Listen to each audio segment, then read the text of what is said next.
And welcome to Virtual Campus Literature Week 2021. Today, I am very delighted to be speaking with author Celeste Mohammed, a Trinidad and Tobago native who has been a lawyer since 2001, but has been telling stories all her life.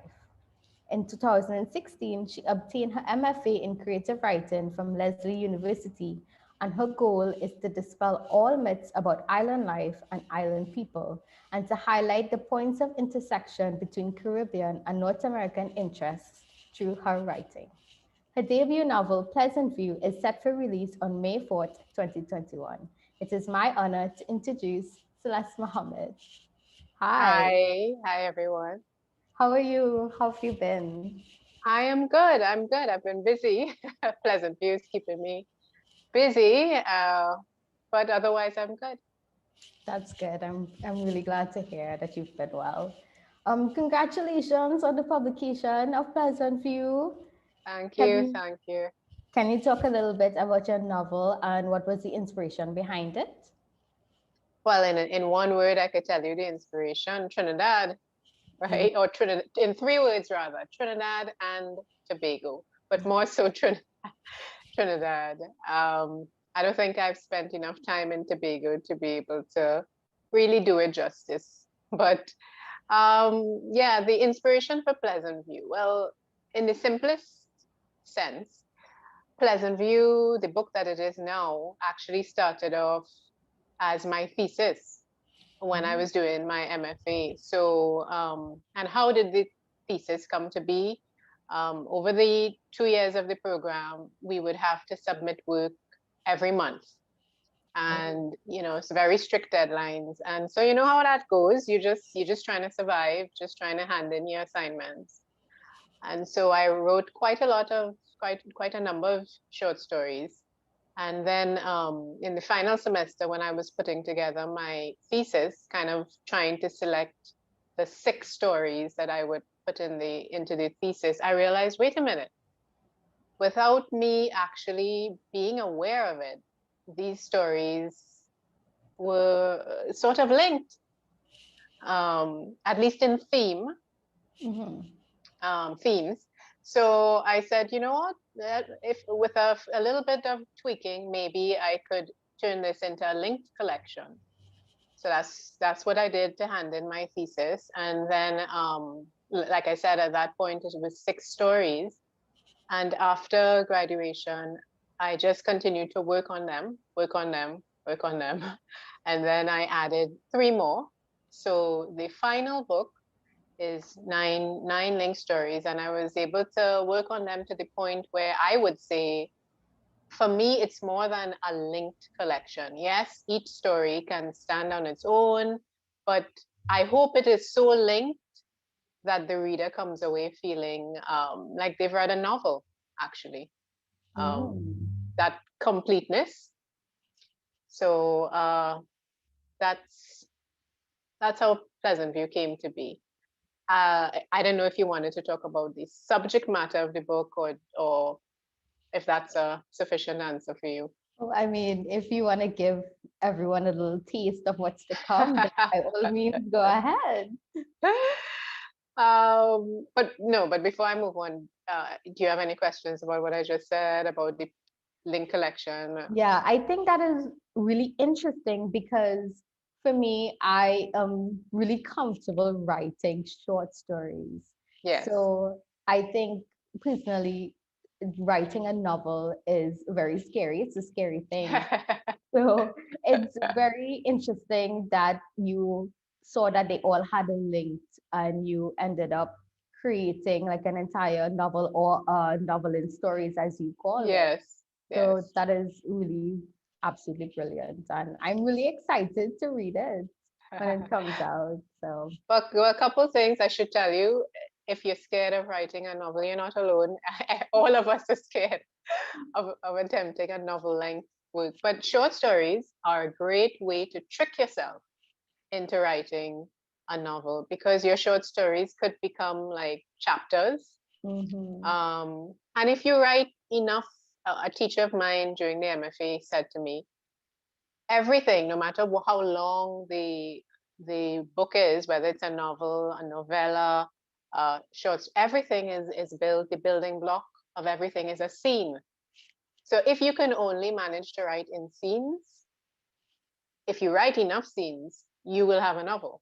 You know, That's true. so That's true.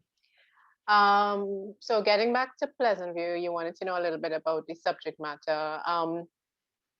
I would say what I tried to do in Pleasant View was sort of hold up a mirror to Trinidad society, modern Trinidad society, and say, look, these are our prejudices, right? These are as many as I can fit in here. These are our prejudices. Do we really want to continue like this? You know, so I'm trying to ask the reader to reconsider his or her prejudices, reconsider the things that you were brought up hearing or about people of another class, race, ethnicity, religion, reconsider them, and maybe we need to have a conversation about those things, because I don't know if you remember, if you were paying attention, last year, as soon as the election was announced, the general election, as soon as it was announced, the very same day, I signed off all social media, because I have been alive long enough to know what happens whenever there's a general election. It becomes so ugly, you know. And after the election, like I waited a week, then I came back on, and I think it was too early. I probably should have waited a month, because it was still a lot of ugliness in the air. And that happens every time. And then, you know, we're all outraged for like 15 minutes, and then it just goes back beneath the surface. And we go back to pretending rainbow country. Yeah, yeah, yeah. You know, so I guess what I'm trying to do in Pleasant View is to strip off that veneer, rainbow country veneer. And it's not that it isn't true, but you probably have heard this quote by Adichie: there's a danger in a single story. You know, there's only one story of the Caribbean that is usually presented in the US or internationally, and there's a danger of that being the only story, because it's incomplete. You know, so rainbow country, yes, of course, but that's an incomplete story. In every rainbow country, you will have beneath the surface things bubbling, and I'm trying to air those. You know, because in my experience, every single person I have ever met in Trinidad and Tobago feels they have been the victim of prejudice. You talk to Blacks, Indians, whites, Chinese, Syrians, you know, whatever. Everybody says, you know, at one point or another, they have felt like they have been the victim of prejudice, right? And we are also, each of us, complicit in perpetuating certain prejudices, you know, not just even race, but also to certain religions. You hear people say things about, you know, certain religions and certain sects within religions. And yeah, Pleasant View is, I would say, a provocation, an attempt at getting people to look at those things and really assess if that's what they want to believe, and could you possibly have some compassion, and could you possibly see the other side of the coin? And I think it is very important for us to also realize that we need to face those prejudices. And the powerful thing about being a writer is that we are lucky enough to solidify that voice in our writing. So Yes. what's the process like for you in all of that? I'm sure that it must have been really, you know, Involved. yeah, to be able to, try to put all of that in the novel. Well, I would, my advice, my process, I think, is one that I would in some ways recommend to any up and coming writer, which is find something that you really care deeply about. Find something right close to your heart. And I don't mean that in a romantic way. Find something you care deeply about and start writing. And that's what I did. I wrote during those years when I was doing the MFA and writing these stories. I wrote about because I didn't have a lot of time to sit down and because I had deadlines. And so I wrote about what was at hand, what I was seeing around me, what I was hearing, what I was encountering in real life, what my friends were sharing with me, right close to your heart, write about things that you care about, and just try to write about them honestly, as honestly as you can without taking sides. And understand too that your first draft, your second draft, your third draft, your fourth, I could go up to 10 fingers. None of those drafts will be good. Oh, None of yeah. those drafts will probably see the light of day. Okay. Because like I said, I started that MFA program in 2014. What year are we in now? 2021. So you can do the math and you can see how long it took. And up until last year, my very last revision of these stories was last year. No, I'm fibbing. Earlier this year, around January or so, when I looked at the what you call the advanced reading copy, the ARC, when I looked at it from my publisher, for the first time in all of those years, I was actually, deadline. So they sent it to me and they want my feedback. I actually had to sit down and read the entire book in 24 hours to be able to give my feedback. And it was only because I was reading everything in one shot. I saw mistakes that I had not seen in how many years, So I had to make some last minute corrections and stuff. I didn't see them. My editor didn't see them. My copy editor didn't. Nobody saw them, So I heard, I don't know who said it, but I have heard it said that a work of art is never complete. It is only ever abandoned. And that's true. I never feel like it's good enough or it's done. Sometimes I just have to be like, okay, well, that's it. I just walking away. I'm just going to walk away, put down the pen, walk away. So it is a long process. My writing process for this book was not a quick one. It was a long process, constant revision, and constant rejection, quite frankly, but you have to learn, you have to develop a thick skin if you want to be a writer, and you have to take every rejection and use it for firewood, for fuel. I'm not saying don't hurt and don't cry. I have cried. I have collapsed on the floor of my bedroom crying. But then you get up, you pick yourself back up, and you make it a point to take whatever criticism that you can constructively and just do better. Thank you so much for sharing that.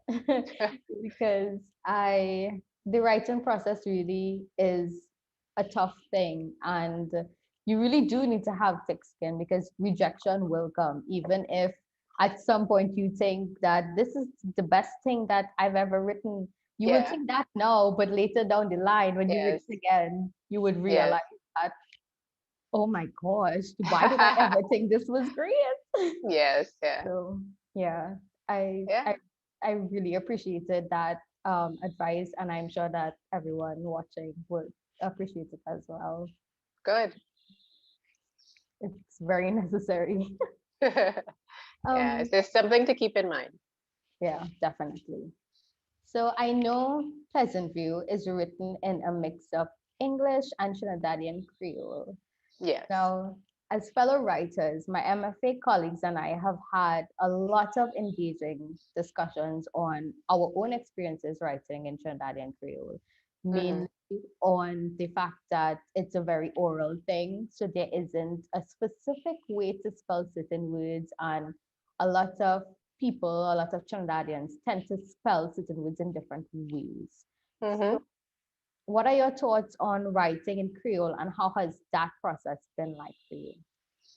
Oh, I have so many thoughts. I don't even know where to begin. But let's begin at the beginning.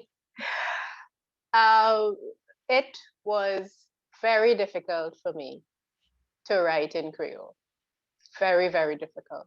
Understand, I spent my entire school career in the time that I grew up in Trinidad and Tobago. Creole was not called Creole. It was not called Trinidad English. It was not called Trinidad Patois. There were no nice names for it. It was simply called bad English, right? So for my entire school career, primary school, secondary school, it was drummed into me that it was unacceptable to speak Creole. Even in my home, I mean, when I was little, my mother would not, she would constantly correct us, you know. Um, so that we weren't allowed to speak raw Creole or whatever. Um, so yeah, so that was my home life, that was my school life, and then I went off to do law. And there is nothing Creole-ish about law, writing law or speaking law. It's all about the Queen's English. It's all about, Latin, really long, complicated sentences, old English, not even modern English, but, we are still using the old English. So that's my entire life, my entire career, everything. And then suddenly I go off to do this master's in writing thing. And I'm discovering while doing it that, you know what, I can't really authentically represent Trinidad culture in standard English. It's insufficient. Even if I'm just doing it in dialogue, standard English, it would sound so, like robotic to have the characters also speak in standard English, some of them. So I'm gonna have to write in bad English.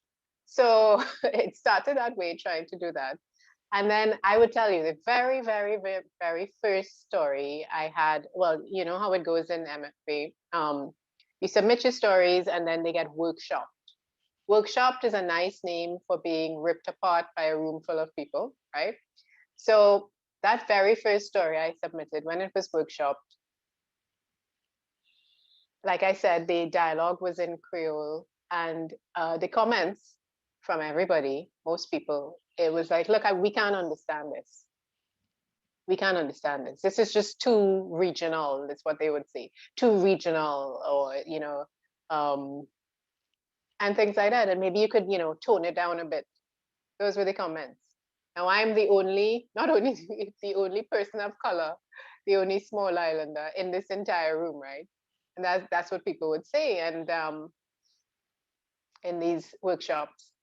And luckily, I mean, I took that. I mean, I didn't have the confidence at that time, now joining the program, to really respond. And also because when you yourself feel insecure about something, you take unfair comments as being true. So I took it on board and whatever, and I experimented with different ways, how to tone it down, how to do this. And then as part of the program, you had to study particular subjects. You choose what you want to study and you write like a little mini thesis on it. And I decided I was going to try to study the most successful Trinidadian writer I knew was V.S. Naipaul. And I was going to try to study how he used Creole in his writing by studying Miguel Street, very close reading of Miguel Street, to try to see what he had done, and other sources I researched as well. I also looked at Selvon, which is at the other end of the spectrum from Naipaul. Selvon goes all out, you know. So I studied the two of them, and I wrote up my little thing, and I kind of realized that, you know what, I think I would be most comfortable at this stage in my writing life then trying to mimic what he does, what Naipaul does. And I made a list of all the ways that he works with Creole to try to get across while not completely abandoning standard English, making certain accommodations for the syntax, for the, the order in which we put words, for the types of words, for whenever he would use a very raw Creole word, using it in a context that would suggest its meaning, things to do to sort of bridge that gap between full-on Creole and standard English. Or as linguistic people would say, from the acrolect and the baselect, which is what, try to find somewhere in between. So yeah, so then I started tentatively using Creole a little bit more. And then one day I just decided, you know what, I'm going to try to attempt not just putting Creole in the dialogue, but actually the narrative voice. So the voice telling the story. I'm going to try to just go there and see how that works. And it was very difficult because my own voice was getting in the way and saying, oh no, you can't, the narrator can't speak like this. But eventually I was able to kind of put myself out of it and fully, I would say, allow the character to speak. My natural language, or that I might want to speak in, I have to put that aside and let the character speak in the form that he wants to speak. So that's how and once that story, which I'm telling you about, that story where the narrative voice is a bit different, when that was the first story ever published in a journal, in a North American journal called New England Review, which is a very well-respected review. One of the, I think it's one of the top 10 or something in America. And the fact that they wanted this story, that they would publish it, all of my misgivings, all of my insecurity, everything just washed away. And I was like, okay then. Well, from now on, let's see how far I can push the envelope. Let's see what they will accept. When I say they, I mean the American literary community. Let's see how far I could go with this. How much can I push on them before they say stop? And that's so after that, the stories that were written after that, the 3 stories that came after that, were very much braver in their attempts to use Creole. It is very interesting to hear, because when you said that, okay, how far can I push this? I remembered hearing a question. Who is your audience? Who is your target audience? Yes. And who are you writing for? And we get that a lot, especially with Trinidadian writing. Yes. Assume that when we write in Creole, Trinidadian Creole, we are writing just for Trinidadians. Why, like, what are your thoughts on that? Well, like I said, I personally believe my style of writing Creole will not be your style of writing Creole. Yes, I try to pattern what I was doing at first off of Naipaul's style, but once you begin to gain confidence and a certain amount of flexibility, you will establish your own style, right? And I believe that's the beauty of the thing. Creole is agile. It is, as you said, oral, yes, but it's oral and there are no standardized spellings. There's no standard.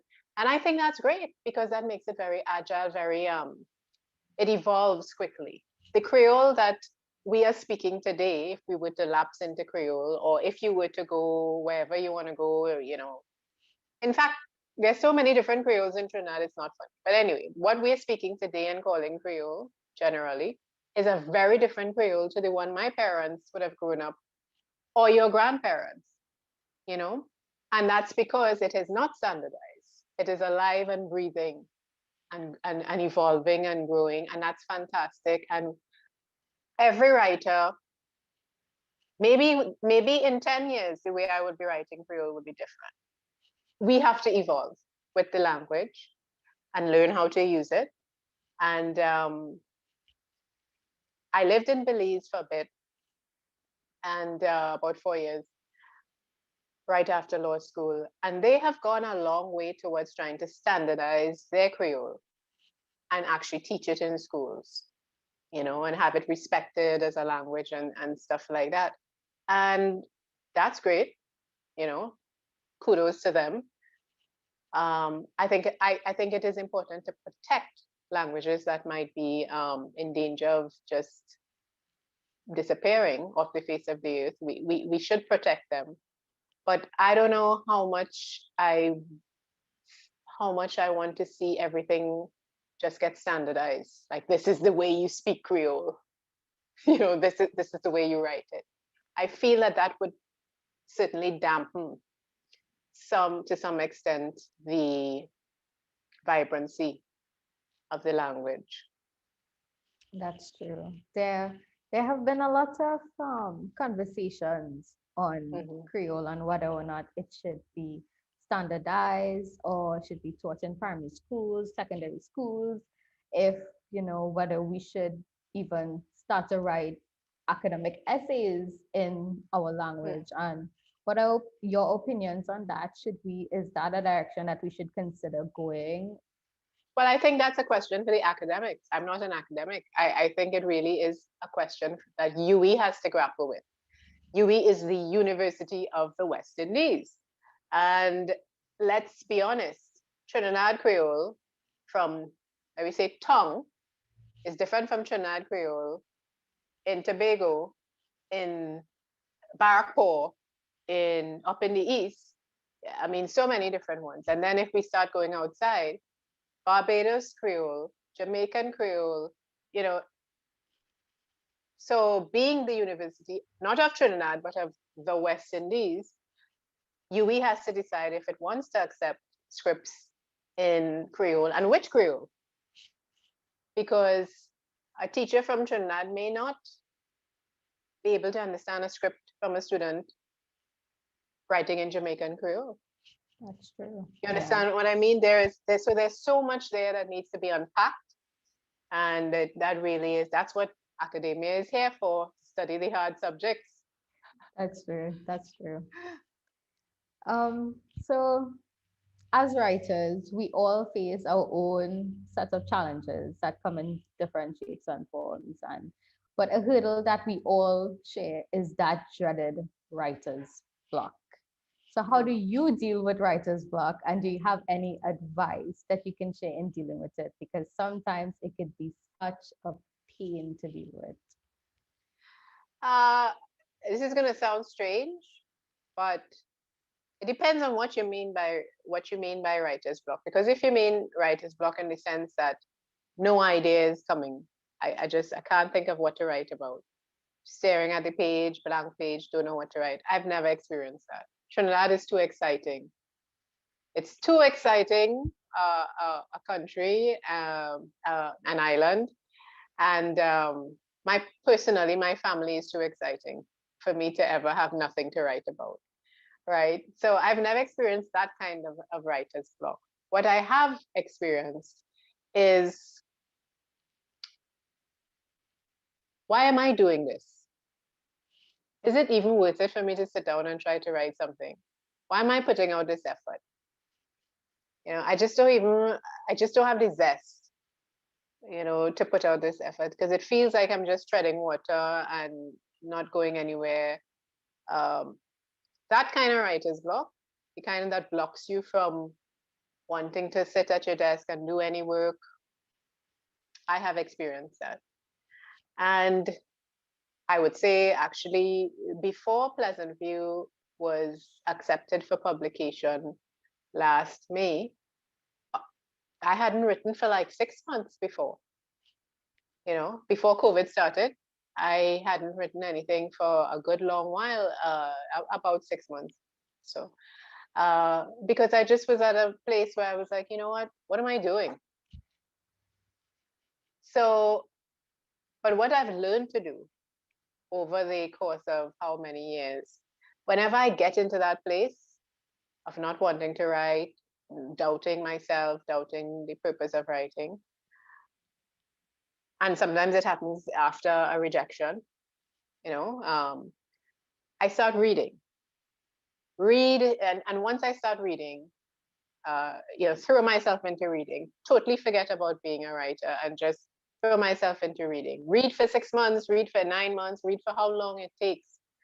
Once I throw myself into reading, just consuming book after book after book, I begin to feel that desire coming back. Because it's hard. It's hard. If you love something, it is hard to see somebody doing it and doing it well and be like, nah, I don't want to try that. You want to try it. You know, it rekindles the fire and the passion, and it begins to give me ideas. I'm like, wow, look what she did here. Because I'll tell you this, after doing the MFA, it is now impossible. The MFA was good and bad in that. It is now impossible for me to read as a reader. When I read, I'm reading as a writer, which is sometimes not easy. It takes longer to finish a book because I would read like a page and then like, oh my God, did you see what she did there? Look how she, and I would have to read it over. So yeah, I read when I'm facing with writer's block. I read, and it usually goes away. That's good. It's really nice to hear you talk about your experience like that, because before I started my MFA program, I don't think that I wrote anything up to an entire year. I didn't Mm, write it new, and before I submitted my application, I submitted it thinking I'm not gonna get it. I'm of not gonna, course, yeah, yeah, there's no way I'm gonna get in. And the only reason why I applied was because I had the push from my parents, who have been very supportive, and I'm very thankful for that. But it's really hard sometimes to really sit down because you want to write, but you can't. There yeah, are so many thoughts just going on trying to stop you from doing that thing. yeah, And it's really hard. yeah, So yeah. yeah. I would say if it is the sometimes you can have a glut of ideas and you just don't know which one. So you just end up being completely, inertia. You can't move forward because you just have too many ideas. I've heard people say that. With me, yes, I always have ideas, but I try to see which one is pulling me the strongest. Where's the strongest pull? Because like I said, right close to the heart of your life and your experience. I start there. So that's one way if I'm having too many ideas.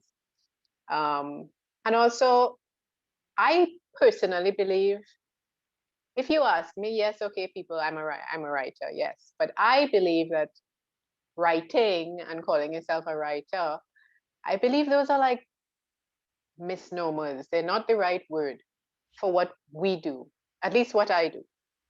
If you ask me what I am a storyteller. I tell stories. I tell them using the written medium, but that is what I am, right?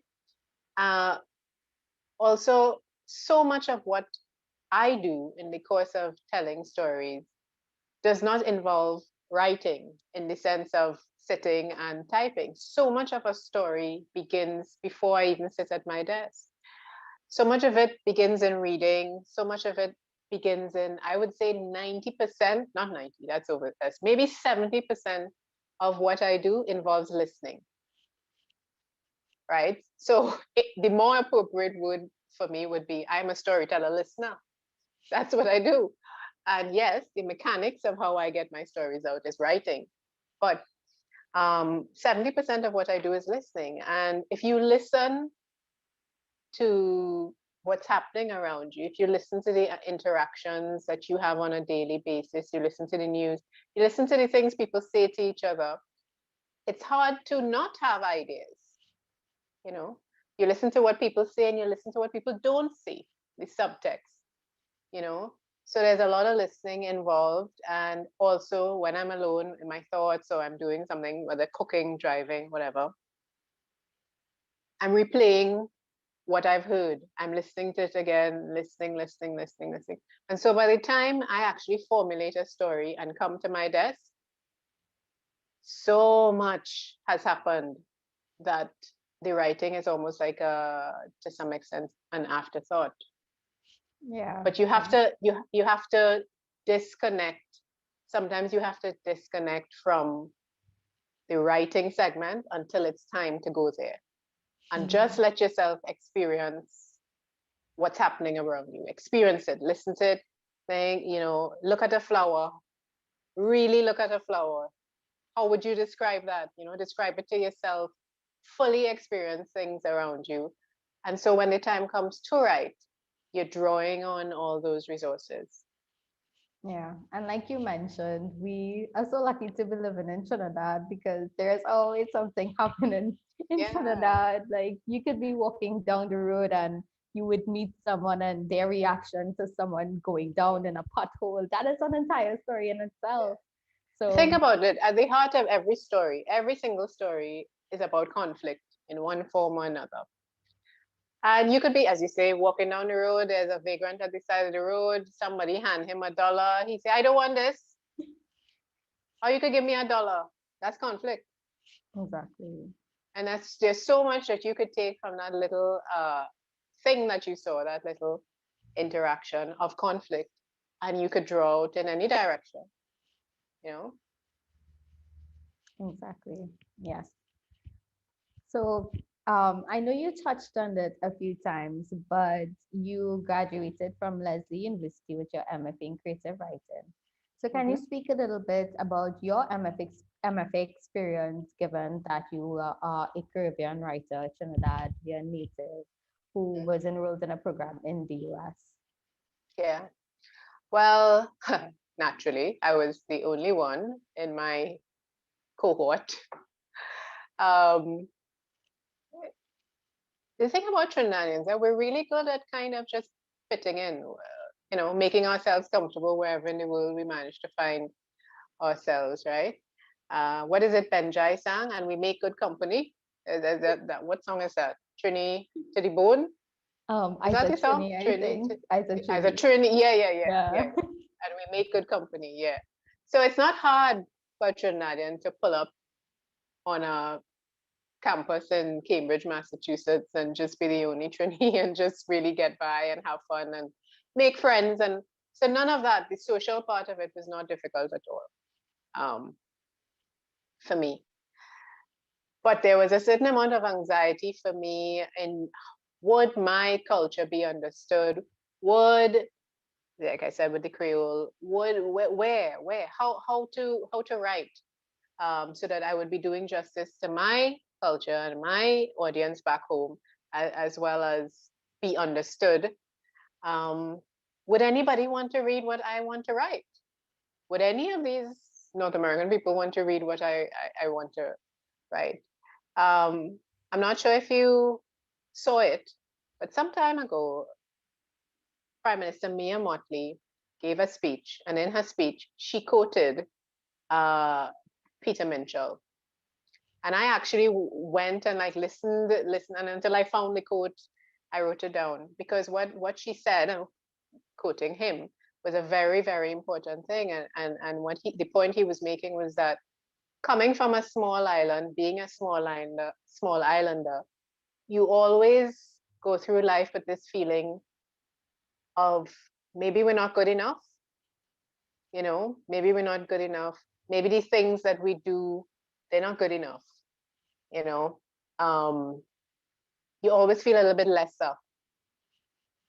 And this sense of having to prove yourself or um, and that kind of thing. And that's in us. That will always be in us. And that is why we tend to, no matter what, we tend to look for outside approval of our work, of our arts and culture. And to most people, you haven't made it unless you've made it. Somebody out there has said that you've made it, right? So of course I had all those hangups and insecurities going into it. And I just had to put one foot in front of me and just, as I say, surrender to the process and kind of look, this is what the people are telling me to do. I actually had fights. like fights and back and forth and so with my mentors, my teachers at time, but they were such decent people and so keen to help me that they would go and research things. And then there were different there was a forum where persons of color, students of color, could come out and kind of say what their experience was. And I remember being very scared to do it at the time, but I did stand up and I did say, I harkened back to that same workshop I was telling you about. And I said how my work had been received and the things that had been said to me. And I said, you know what, if I have to pick up a book written about, you name it, and go and Google what this is and what that is and what this is, because I don't know, why can't you do the same thing? Why can't you Google, And well, when I was finished talking, it was a little bit emotional. People clapped and so, but I think they got the point that both sides, we have to do the work. We have to do the work. If I had to study about, the rolling hills of the green hills of England and whatever, and have never seen it, and come on, y'all could do some work here. And they did try, and I began to see that being the only one there was actually a blessing. And that's another thing. Life really is, all about perspective. Instead of feeling victimized, I started to see how this could be a good thing for me. Because if I really, really wanted to set my sights on being a writer of international repute, I would have to think bigger than the fishbowl that is Trinidad.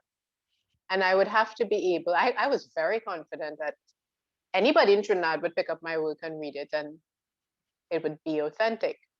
But I would have to get away from the safety of that feeling and put myself out there and be prepared to deal with those kinds of people. So let me use this time as a kind of sounding board. Let me use my time here to try to figure out how best to reach people who do not know anything about Trinidad culture, who don't understand, who are only willing to do minimal work. How can I reach them? Because if I could get them to read my work and understand it on some level, then, the fishbowl gets bigger. So my editor, I have two editors that I use consistently, and they were past teachers of mine who stayed on in the role of editors, and they are not Trinidadian. They are, they've never been here. And I always consider it a great success. If I could get them to read a story and say, yes, this is a good story. Yes, I understand, then yeah, okay, then I could send this out. I will not submit a story anywhere unless I get their okay, because if I could get them to understand, somebody else will get it. Definitely. And it really is an issue where well, personally speaking, the comfort knowing that, okay, there are people in Trinidad that would read your work. Like, you also really need to realize that, okay, yes, there are people in Trinidad, but you also need to break the barriers and put yourself out there. So stemming from that, what advice would you give to up and coming writers who may want to publish their book one day, but are scared to take that leap or are not aware of the ins and outs of the publication process? Because again, personally speaking, I feel like a lot of conversation focuses more on writing rather than talking about the publication process and how do we go about getting our work published. Yeah. What can I say? I think that it is important in an MFA program, at least maybe towards the end of the program, to talk to students about publication and to talk about manage their expectations about publication. But I think that prior to that, you need to not think about publication. While you are creating, you need to not think about publication, particularly in the early part of your career. Because thinking about publication will make you very self-conscious as a writer. Because it's like a little thing on your shoulder, looking over your shoulder, saying, "You sure you want to write that? You sure? You sure? You know, what if your mother read it? What if this one read it?" You know what? And trust me, I've been there because, like I said, when I started writing when I wrote that first story with the narrative voice in Creole, my mother was on my shoulder, like a little mini version of my mother was on my shoulder, being, "That is how I taught you to speak? Is that how I taught you to speak?" You know, it's like, and not just the Creole, but also the content. You will be a very self-conscious writer if you only ever think about publication from the get-go. You will censor yourself. And you don't need to be doing that when you are in, because there are at least two modes for a writer. There is the creative mode, which has to just flow. And then there's the analytical mode, right? And you have to allow yourself to enter the creative mode and just flow. Like if nobody's watching, you know, that dance like nobody's watching, right? You need to be able to write like nobody's watching, as if nobody will ever see this. Nobody will ever read it. You're just trying to get the story out. And later on, yeah, sure, at some point you can begin to talk about publication, but I find that a lot of students want to jump the queue and put the cart before the horse. You can't be focused on publication from the beginning, because what are you going to publish? What are you going to publish?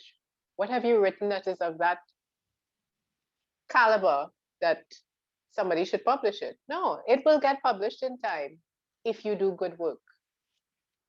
You know, if you take the time to produce good work, if you take constructive criticism on board, because I will tell you, I would say my writing was like okay-ish, average, meh, for a while, until and as I said, I would fight with my mentors and so until the day when one day after like a really big fight with one of them,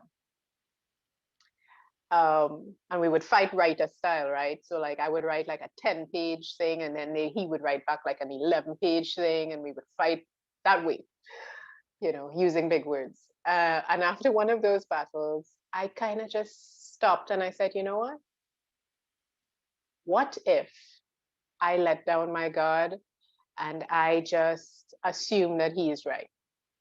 And I believe that my writing changed for the better and took a huge leap forward the day that I made that decision to just, for the sake of argument, I am going to say I am wrong, and I'm going to say that he is right. And I'm going to do what he's telling me to do, not because I believe it to be the right thing, but just to see what would happen. And that's what I started to do. I started to just assume that my mentors that they were right and that I was wrong. And I would just try to do the things they would tell me to do differently. And I would always end up being pleasantly surprised at how much better. Not all the time they'd be right, but how much better things would get. And it came to the point where I enjoy sending off a piece of work to my editors and getting back their criticism. I enjoy it. And I actually say, criticize me hard, rip me apart,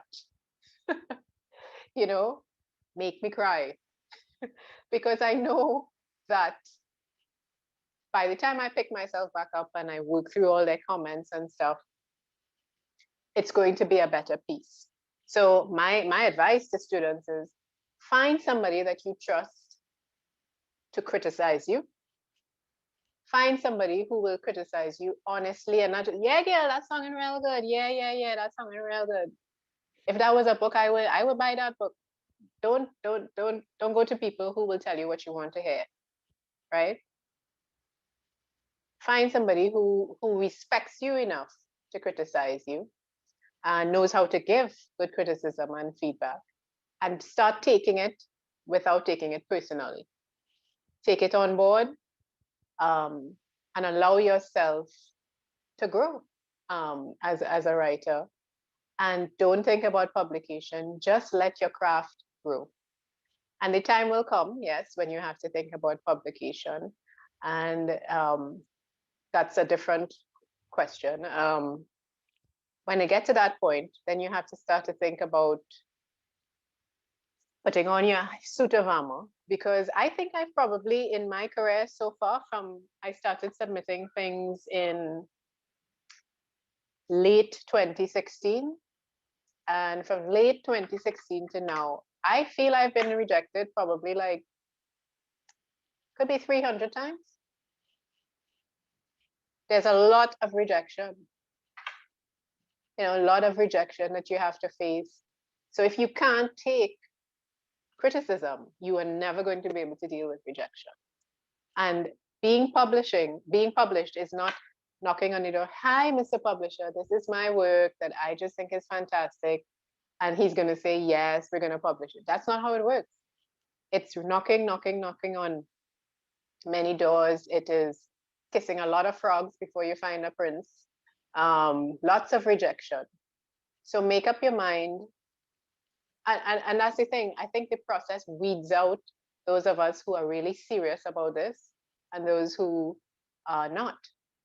Because if you're really serious, you find a way to get past the rejection and just keep going, sending out your work. For me, my road to publication would not be, typical, simply because I did my MFA abroad, which meant that it opened up another writing community to me. And, and the whole, it opened up my life to friends and people who would be happy to refer me to an agent, or refer me to this one, or refer me to that one. And that's no guarantee that somebody will say yes, but having somebody who can refer you to somebody is helpful. So yeah, publication time, it will come, but I would say right now, students need to focus on developing their craft. Yeah, I think a common misconception is that the publication road is easy, and that, once the book is published, that is your end goal. Once you are published, you are successful. But that is, no, that is not how it works. Writing is way more complex, and getting to that state of publication is a long thing. And yeah, I'm very thankful that you spoke about it and you were very raw and honest about it, because a lot of us need to hear that. Yeah, it's not easy. And I would say, if you really, really want to pursue getting little things published, again, I've seen advice from other writers where they say, have multiple things going on at the same time, which is fine when you're a little bit more seasoned. But the point is, it takes a long time. It takes years to write a novel, a good novel. It could take years to write a short story. It could take months, whatever. But there are smaller bits of fiction that you can write. Flash fiction is a big thing now in the US. So flash fiction can be as long as a sentence, or as long as 100 words. It's very compact. And there are contests, and there are all kinds of things for flash fiction, which doesn't take as much time to write, obviously. The very, very first thing I had published was a flash fiction piece. It was like 50 words long, 50. And it was published online, and it was about some children jumping off a pier, if I remember correctly. And that was the very first thing, and I was so happy. I was like, oh my God, I'm a published author. I was like, thank God, thank my mom, thank this one, thank that one. So if you are really publication struck and you want to do something that desperately, then look into flash fiction. Definitely, definitely. That is something to look into, especially when I think creating flash fiction is there is not as much weight on your Yeah. shoulders as a short story, perhaps. So Mm-mm. Well, definitely. for some people, I find it very difficult because I am one of those people who 50 words, that was really hard to do, write something in 50 words. Wow, Yeah. you know. And to write it But well. yeah, but some people are, they're natural and some people are really good at it. So yeah. Do you prefer writing in short stories then? I feel like I entered the MFA program by submitting an excerpt of a novel I had written in 2012. When I took a year off from law, uh, and during that time I wrote this novel and I submitted part of it to get into the program. And I went into the program thinking that, well, I was going to work on my novel and come out of the program with this really great novel.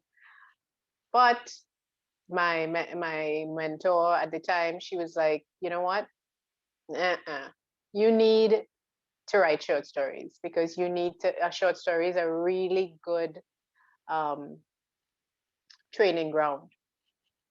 So you're going to write short stories and you're going to learn the elements of craft, the elements of storytelling using short stories, and you're going to do that. And then when you get those down, then you can decide if you want to write a novel. And so I went back to the novel actually, because I went back to the novel, was it last year or the year before, and started trying to work on that. And let me tell you, it is hard. It is hard to expand because a short story, like I say, it's just like to expand into, even though the novel was completely written from beginning to end the first time around, going back now after having done the MFA with fresh eyes and a better understanding of craft, it was really hard. I actually just had to scratch most of it. So, I can't give you any advice that could make you feel better about writing novels. I agree with you, it is hard and it takes a long time. Yeah, it's really intimidating too, especially Yeah. when you have a set number of words, like if you're giving a set number of words that you need to hit, you think, Yeah. where am I gonna find all these words? I So don't do that. I've never done that. I've never been somebody to wake up every morning and say, I have to write so many words for today or give myself a writing target of this. I have never done that because if I did that, I think I would have started to hate writing. that is so interesting because I have spoken to a few authors and I always ask for advice. And Mm. so a recurring advice that I've gotten is always write something every day. If it's 500 words a day, I so don't. I don't. same here. I find that it's very difficult to do, yet it's still it across the board. That is advice that has been Well, shared. let's just say I'm giving you bad advice, right? Because like I said, for me, I cannot speak for anybody else, but for me, writing, 70% of writing is not writing. 70% of writing is listening, thinking, formulating, um, marinating, so that when I do sit down to write, it's pace. And then, of course, once I sit down and I initiate a project, because by the time I come to the thing, I know what the project is. I know what it is. I know what I want to achieve.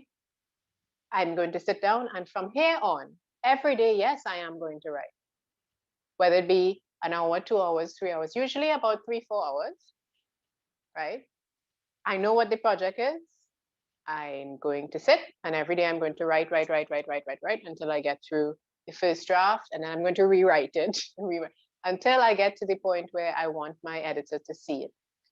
But to say just every day of my life, write of words for the sake of writing words, no, no.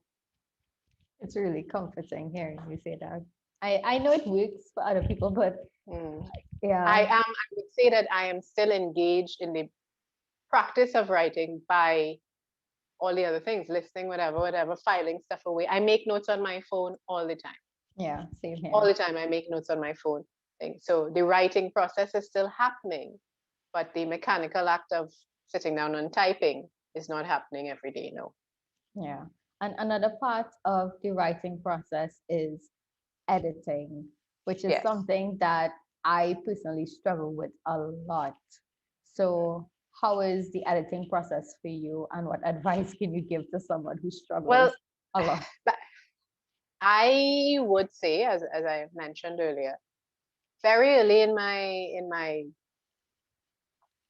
consideration of this whole thing as a career, I had bought a book. If I could find the book, I would give you the name. But it was a kind of archaic text on writing, not very modern. But at least the lady said one thing that stuck in my head, and she said that there are two modes: creative and analytical, and you can't do both at the same time. When you're in creative mode, you have to allow yourself to be in creative mode and to create and let things flow. And then you have to take off that hat and put on the other hat, the analytical hat, and do, take your scalpel and do what you need to do. So I would say those are the two modes when creating a story. The first, where you're just getting the story out and onto the page in some form. And then the other mode is the analytical mode, where you're revising. And revision stories are not really made in the creative act so much as they are made in the revision. You have to be really, really, really on point with your revision. You have to be brutal with your revision, because of course, in the creative act, we tend to, we go on, and we feel good, and we like up ourselves, and we write pretty prose and whatever. And in the analytical phase, you need to cut maybe 90% of that. Kill your darlings. That's the first thing they teach you. If you like it too much, you should probably kill it. Yeah, so you revise, you revision, revision. And in the same way, I would imagine the way a panist or somebody tuning a pan, or somebody is listening for the right note, pounding, listening for the right note. It's the same thing you're doing until you hear it begins to sound, yes, whatever. And then you're like, okay, I feel I'm done revising. So I've done creating, I've done revising. And at that point, I have to have somebody that I trust to send it to for editing. And editing is crucial. Having a good editor is crucial, because you just can't see. You become, blind to your own mistakes and the holes in the story. So having a good editor, like I said, who's willing to just respect you enough to be hard on you. And editors have different styles. Some editors will go through line by line by line by line. Others will just make one comment here, one comment here, one comment there, just give you their general feeling. So you have to find the one that works best for you. And then when you get back your document from your editor, you keep working at it, working at it, working at it. Sometimes what I do is I would read what the editor has said. And of course, I would get myself worked up. And then I would put it down for a couple of days, maybe a week. But all the while, it's marinating. So as I said, when I go back to it now, I'm going back to it knowing exactly how I'm going to tackle what he or she said. That is some really great advice. Thank you very much for sharing that. Especially the if you like it too much, you should probably kill it. Yeah. No, seriously, because sometimes, you get your little groove on and you're sounding so pretty and stuff, and you're like, whoa, I'm a writer. And then when you read it over, if you leave it in there, because remember, nobody's supposed to be hearing your voice. Nobody's supposed to be hearing Vishala's voice, right? They're supposed to be hearing the character's voice. And so if you leave it, I've done it where I've left things that I like in there, and then come back around and I'm reading it and I'm like, wait, what just happened?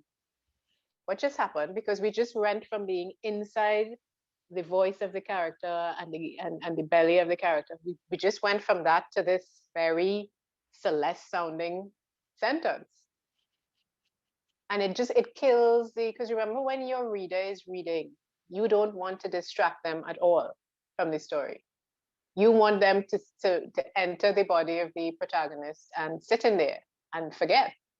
So you have them going along, and then suddenly there's like this. Could you imagine you have somebody who speaks Creole, raw Creole, and you're going along with them, and then suddenly you have them saying some very beautifully written piece of standard English, just because you like it. You know what I mean? So that's just one example. But if you think you like it too much, and if it's making you pat yourself on the back too much, probably should consider killing it. Yeah, that is something that it's very difficult to like really accept too, because sometimes you just really love this line and it does not fit with this story at all, and it hurts to remove it, but at least we can save it and use it for something else or create a story based on that line. So I mean, and when you delete those things, delete them but keep them somewhere so that you never know where you could plug it in and it would work, but you have to get very handy with your scalpel. Dr. Amai always tells us that, like, make sure you edit down and don't throw away anything, keep it. You can probably use it in something else and you would never even know. So so thank you very much. That is all the questions that I have. Is there anything else you want to add? No, I think we've covered a lot, and I thank you for the opportunity to say these things and share some of my experience with the students, because like you said, I'm not sure how realistic a lot of students, even me, when I was still a student, I didn't have the most realistic idea of what it would be like. If you had told me back then that so many years later this book would now be seeing the light of day and it would go through so many changes, I would have said no way, but thank you again for your very thoughtful questions, and I enjoyed it. Thank you and very good luck. much. Good luck with your writing. Thank you, and thank you for generously giving your time and being so honest and raw and saying the difficult things that we need to hear, because that is the best advice that we could ever get as up and coming writers. So I'm very grateful, and I know that everyone watching would also be grateful to hear these things. So thank you very much. It was such a pleasure to be able to speak with you. And I hope we get to meet in person someday. Me too. And I certainly I'm looking forward to getting my copy of Pleasant View that comes out on May the 4th. Everyone get your copy. I think paper-based in Normandy is one of the places that is taking pre-orders, and Scribbles and Quills in Chaguanas, they're taking pre-orders. And of course, it's available Amazon, Barnes and Noble, blah, blah, blah. Yes. And if you can't go down to Paper-Based does deliveries, people. You can DM them on Instagram. So make sure you get your copy. Okay, Shala. Enjoy the rest of your evening. You too. Thank you. Again. Bye. Bye.